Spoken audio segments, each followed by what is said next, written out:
Novel romantis. Gairah cinta Cho Dingin. Bab 24. Luka lama. Malam itu hujan turun pelan, seperti sengaja memperlambat dunia. Rumah terasa lebih sunyi dari biasanya.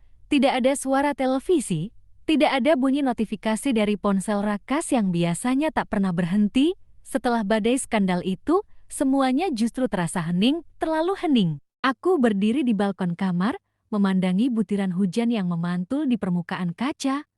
Udara dingin menyusup ke kulitku, tapi pikiranku jauh lebih dingin. Di belakangku, aku mendengar langkahnya. Tidak tergesa, tidak berat. Rakas berdiri beberapa langkah dariku. Aku bisa merasakan kehadirannya bahkan tanpa menoleh. "Kau tidak tidur?" tanyanya pelan. Aku belum mengantuk. Ia tidak langsung mendekat, beberapa detik hanya suara hujan yang berbicara. "Aku benci suara hujan," katanya tiba-tiba. Aku menoleh. Kenapa? Karena mengingatkanku pada hari ibuku meninggal. Kalimat itu membuatku benar-benar berbalik menghadapnya. Ia jarang sekali menyebut keluarganya. Selama ini, masa lalunya seperti ruangan tertutup yang tidak pernah ia izinkan siapapun masuk. Hari itu hujan deras, lanjutnya. Matanya menatap kosong ke arah luar.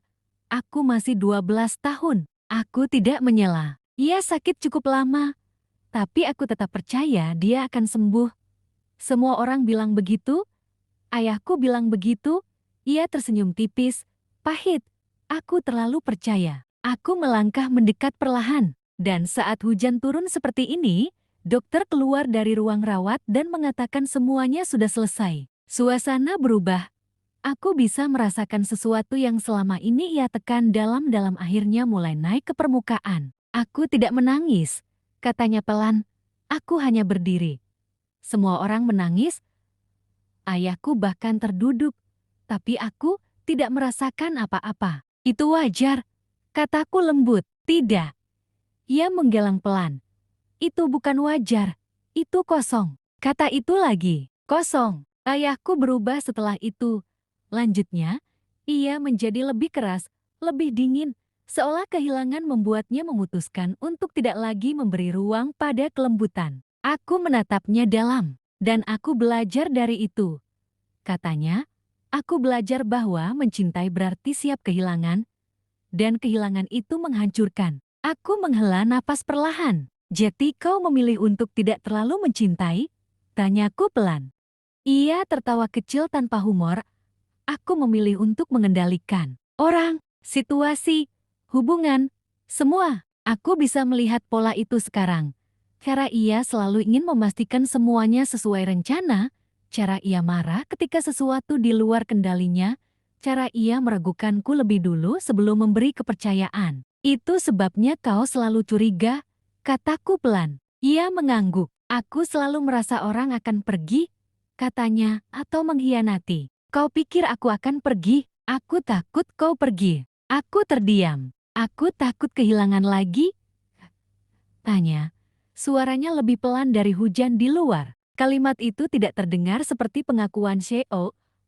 Itu pengakuan anak laki-laki yang pernah berdiri di lorong rumah sakit, menunggu ibunya keluar dan tak pernah melihatnya lagi. Aku melangkah lebih dekat dan berdiri tepat di hadapannya. "Rakas," panggilku lembut. Ia menatapku, dan untuk pertama kalinya aku melihat bukan hanya pria dewasa yang terluka, tapi bayangan anak kecil yang belum pernah benar-benar sembuh. "Kehilangan ibumu bukan salahmu," kataku. "Aku tahu secara logika, tapi hatimu belum menerima." Ia tidak menjawab. Aku marah pada diriku sendiri waktu itu.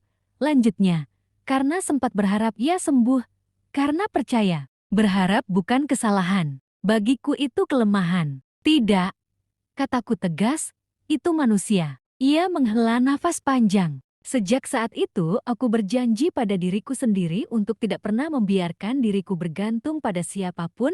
Katanya, "Aku harus kuat.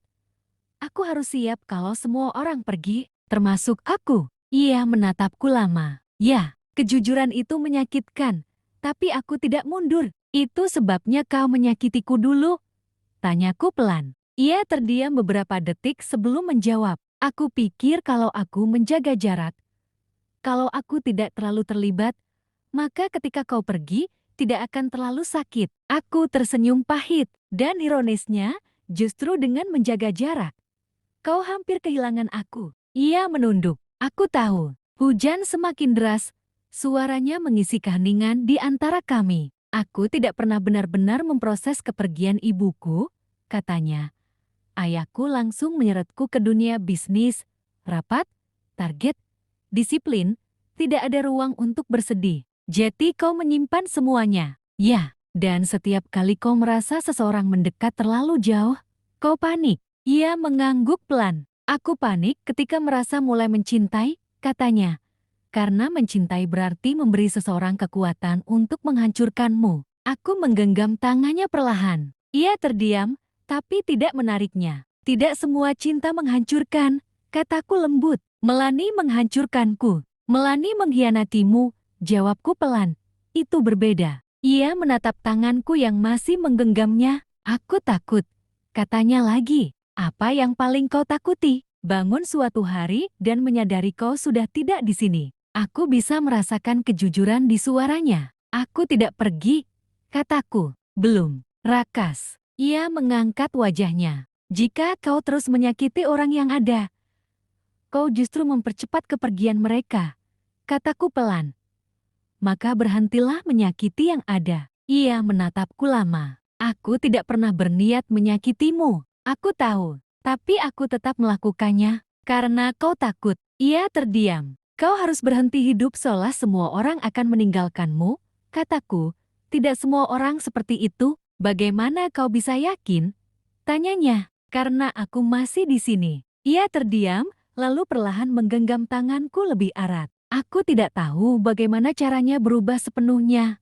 Katanya, kau tidak perlu berubah dalam semalam. Lalu, belajarlah percaya sedikit demi sedikit. Dan kalau aku gagal, kita belajar lagi. Ia tertawa kecil. Kau terdengar sangat tenang. Aku tidak selalu tenang. Apa kau pernah takut kehilanganku? Pertanyaan itu membuatku tersenyum tipis. Pernah. Kapan? Ketika kau lebih memilih masa lalumu daripada melihatku. Ia menunduk. Itu menyakitkan. Lanjutku. Bukan karena aku cemburu, tapi karena aku merasa tidak terlihat. Aku melihatmu sekarang, katanya pelan. Aku tahu. Ia mendekat sedikit, jarak kami semakin tipis. Aku tidak ingin menjadi seperti ayahku, katanya tiba-tiba. Dingin, keras, sendirian. Kalau begitu jangan ulangi pola itu. Aku tidak tahu bagaimana caranya. Mulai dari mengakui rasa takutmu. Seperti malam ini, ia menghela napas. Aku selalu berpikir kelembutan adalah kelemahan. Katanya, tidak. Jawabku, kelembutan adalah keberanian. Ia menatapku seolah baru mendengar definisi itu. Berani untuk apa? Berani membuka diri meski tahu bisa terluka. Hening beberapa detik. Aku tidak ingin lagi lari dari rasa kehilangan. Katanya perlahan. Aku ingin belajar menghadapinya. Dengan siapa? Ia tidak langsung menjawab. Lalu ia berkata pelan, denganmu. Dadaku terasa hangat. Aku tidak bisa menggantikan ibumu. Kataku lembut. Aku tidak memintamu menggantikannya. Lalu, aku hanya ingin berhenti hidup dalam bayangannya. Aku mengangguk pelan. Kehilangan itu tidak pernah benar-benar hilang, kataku. Tapi ia bisa berhenti mengendalikan. Ia terdiam, memproses. Apakah kau masih menyimpan kemarahan padaku? Tanyanya tiba-tiba. Ada luka. Jawabku jujur, tapi bukan kemarahan. Kenapa? Karena aku akhirnya mengerti dari mana semua itu berasal. Ia menggenggam tanganku dengan kedua tangannya sekarang. Aku tidak ingin lagi menyakitimu karena ketakutanku sendiri, katanya. Kalau begitu berhenti menguji kesetiaanku. Ia tersenyum tipis. Aku tidak akan mengujimu lagi. Bagus. Hujan mulai mereda, menyisakan suara tetesan air yang jatuh dari atap. Aku selalu berpikir kalau aku kehilangan ibu karena aku terlalu berharap, katanya pelan. Seolah berharap membuat semesta menghukummu. Itu pikiran anak kecil yang terluka. Kataku lembut, dan kau sudah bukan anak kecil lagi. Ia terdiam. Tidak semua harapan berujung kehilangan. Lanjutku. Kadang harapan justru membuat kita bertahan. Ia menatapku dalam-dalam. Apakah kau berharap pada kita? Tanyanya. Aku tidak menjawab cepat. Aku berharap kau tidak lagi lari, kataku akhirnya. Ia mengangguk perlahan. Aku akan mencoba. Bukan mencoba, kataku. Berkomitmen. Ia tersenyum kecil. Baik, aku berkomitmen. Aku melihat kesungguhan di matanya. Bukan janji besar.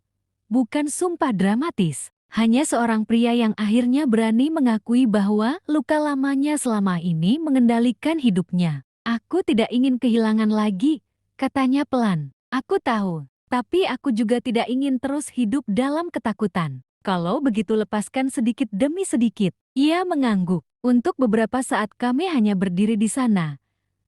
Tangan saling menggenggam, membiarkan masa lalu yang selama ini ia sembunyikan akhirnya mendapat ruang. Aku tidak pernah menceritakan ini pada siapapun, katanya pelan. Kenapa sekarang? Karena aku lelah pura-pura kuat. Aku tersenyum lembut. Kau tidak perlu selalu kuat di depanku. Ia menatapku lama, lalu perlahan menarikku ke dalam pelukan. Bukan pelukan penuh keputusasaan seperti beberapa hari lalu. Pelukan ini berbeda. Lebih tenang, lebih sadar. Seperti seseorang yang akhirnya berhenti berlari dari bayang-bayangnya sendiri. Aku memejamkan mata, mendengar detak jantungnya yang kini lebih stabil. Luka lama itu mungkin tidak akan pernah benar-benar hilang. Tapi malam ini, untuk pertama kalinya, ia tidak lagi menyembunyikannya di balik dinding kecurigaan dan jarak. Dan aku tahu, perjalanan kami belum selesai. Namun setidaknya sekarang, kami berjalan dengan mata terbuka. Bukan lagi dengan ketakutan yang tak terucap.